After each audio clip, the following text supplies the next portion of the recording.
Daha gelirken erzak getir demiştim. Bu boş at da neyin nesi? Simko atı Ertuğrul için gönderdi. Ares'i daha fazla bekletmek istemediğini söyledi.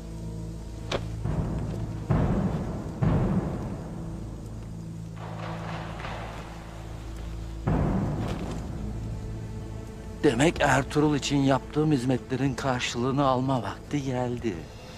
İkinizi Keşiş Tepesi'nde bekleyeceğini söyledi. Ne yapacağını biliyorsun. Simko merak etmesin. Ertuğrul'u güle oynaya, kendi ayaklarıyla getireceğim ona.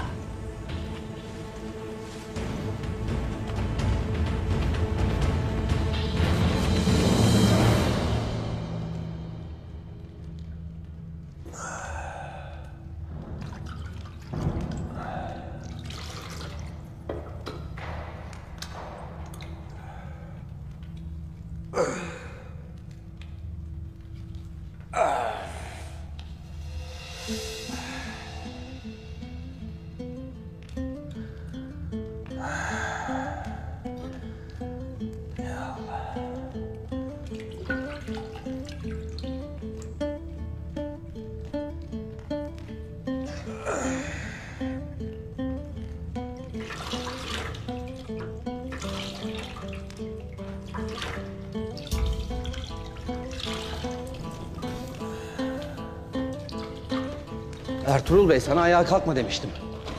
Daha yaraların iyileşmedi. Ben iyiyim Anteos. Merak etme. Gayrı obama dönmek isterim. Bak, intikam ateşiyle yanıp tutuştuğunu bilirim. Ama sana bu tuzağı kuranlar cesedini bulamadılar. Her yerde seni arıyorlardır. Ve asla peşini bırakmayacaklardır.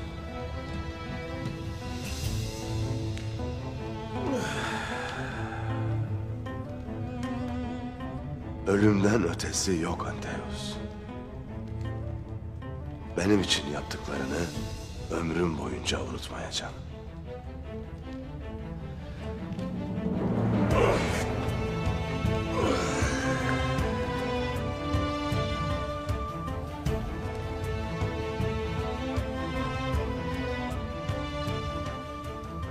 Sana bu kötülüğü yapanlar çok güçlü adamlar olmalı. Seni bu halde gönderemem.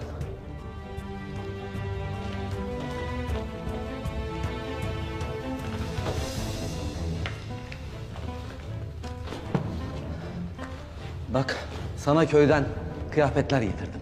Dışarıda bekleyen atı da.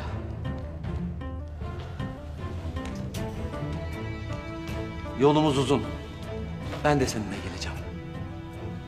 Eyvallah Anteos. Yolumuz ne kadar uzundur bilemem. Lakin varacağı yer bellidir.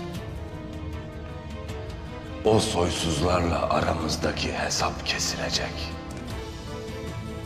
Bana bunu yapanlar bedelini ödeyecekler.